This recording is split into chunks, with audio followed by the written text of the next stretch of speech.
There's been a lot of talk about what HTML5 means for video and for games and for applications. But I think it's also going to change the way we publish and the way we read. I'm really excited about what I'm going to show you today because with the new technology, we can now build richer reading experiences than ever before. We can monetize them just like we do with offline content, and we can bring them to every device. Today, published writings like books, magazines, and business documents live mostly in a world that is walled off from the web. We read them using special applications, we store them using special formats, we don't think of them as web pages. Why is this? Well, part of it is that browsers have never been very good at displaying the content. See, publications routinely use complex formatting, like fonts and vector graphics that HTML didn't support. This is what the landscape used to look like. If you want to turn your publication into a web page, you either have to change around all the formatting, or you have to convert everything to an image. And this is what the landscape looks like now. With web fonts and Canvas VML, browsers can now support any written material. And because these parts of the spec are older than, say, video, they already enjoy 97% browser support. Like Eric said, we used to use Flash on Scribd, and recently we've decided to change everything over to HTML. Over the past 2 weeks, we've rolled this out across the site, and the result has surprised even us. People now spend more than twice as long on Scribd as they did just 2 weeks ago. I'd like to feel good about that statistic, but frankly, it probably says something about how much it sucked before. Let me show you this in action. So here's a magazine displayed in pure HTML5.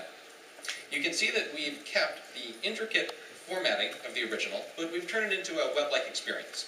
The content's in the center, and there's social functionality on the right and on the bottom. The content is not in a box or a special reading application, it's just a web page. And check this out, this is really cool. I'm going to search for the headline text here, the intense and focus. Who thinks this will actually work if I search with my browser search function? The cool thing is that it actually does, because everything here is actual text, not an image. You can also highlight it, you can copy and paste it, anything I normally do in the browser. You might have seen the Sports Illustrated in HTML5 at Google I/O last week. I thought that was a really cool demo. It really shows the power of the new technology. And the next step is for there to be platforms that make it so that anyone can create that same kind of experience very easily. For example, here's a special issue of Forbes that they got online in just a couple hours. Forbes, incidentally, is actually the first magazine to ever interview Warren Buffett. To celebrate his 80th birthday, they've compiled all the various interviews they've done with him over the years and breathed new life into the content by redistributing it online. This issue won't go to press until August, but they sent us the digital version yesterday, and here it is. Once the content's online, it's really easy to add interactivity. Like here's the Twitter book by O'Reilly, a great book by the way. You can see they've mostly kept the formatting of the original print version, but here they spruced it up by embedding a YouTube video. Today, publishers are faced with a difficult situation. Offline CPMs keep falling, but online CPMs are even lower. There's no easy solution to this problem, and I don't mean to suggest that there is. But what if you could take offline ads and bring them online using the same format? Hulu did something like this with video, and it was really successful. And now we're trying to do the same thing with publishing. So take this magazine. This page over here was originally an offline ad. Now, ordinarily, when a magazine like this is reformatted for distribution online, they'd throw away this offline ad and replace it with a low-paying internet ad, like maybe one of those flashing Punch the Monkey ads, for example. But with this new reading experience, the ad works just fine. It flows very naturally in with the content. Let me take this a step further. Heading back to the Forbes issue, down here, we've taken a separate offline ad. This wine ad here was not part of the original, and we've married it with the online Forbes content. This allows the advertiser to repurpose their creative and creates a new revenue opportunity for Forbes. You can also do this with interactive ads, like here's one of Guy Ritchie's comic books. Ordinarily, Liquid Comics sells this, but in this case, they've made it available for free on Scribd, and they're monetizing it by putting interactive ads between the pages. You can see that the animated ads that we're jointly running fit nicely with the content. Can we go to the Elmo? The cool thing about HTML is that everything supports it. Every e-reader, mobile phone, tablet, it's universal. So here is a neat little recipe book shown in HTML5 on the iPad.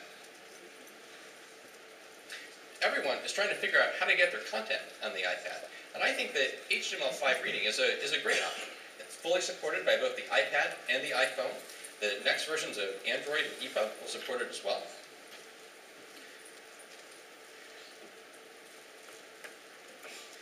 Ultimately, what's disruptive about this is that I think HTML, with this new functionality, is poised to become the lingua franca of written content. And with all of this content now in one universally accessible format, it'll be more open than ever before. And with that, I'll give this over to Eric for questions.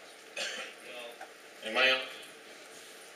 So, when you went to the iPad, you went from vertical scrolling to horizontal. Yes. And that's just because it's detecting the device? Yes. So we found that, well, one, that everyone has sort of preferred scrolling behavior, and people tend to be very picky about the sort of scrolling experience that they like. But in my opinion, the best way to scroll through long content is vertically on a PC, but actually horizontally on an iPad. I don't know, how do you feel about it? I have mixed feelings. I feel like if I'm going to see a magazine, I want to go horizontally because that's what I'm used to, and I think what everyone is trained. And the advertising here. So you announced this a week or two ago, the HTML5. The interesting thing is the advertising.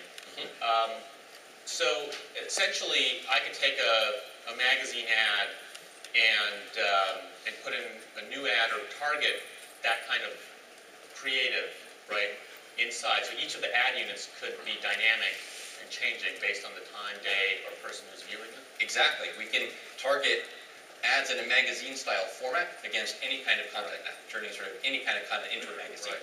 I think it's interesting. It'll be interesting to see how those ads perform. I have a feeling that on a tablet they'll perform better because it's more of a magazine-like experience. But on a scrolling mechanism, the fact that it's not the ad unit itself that is the reason for the low CPM. It's the fact that people don't spend as much time with the medium, right? So I'm not sure people can be looking at the ad more. I agree with that, and there is no easy solution. I'm not suggesting that we can create fully offline CPMs online by doing only this transformation. It's just, and those ads could also have people could click on them and they could be very interactive. Well, thank you very much for showing me that. I think sort of a view at what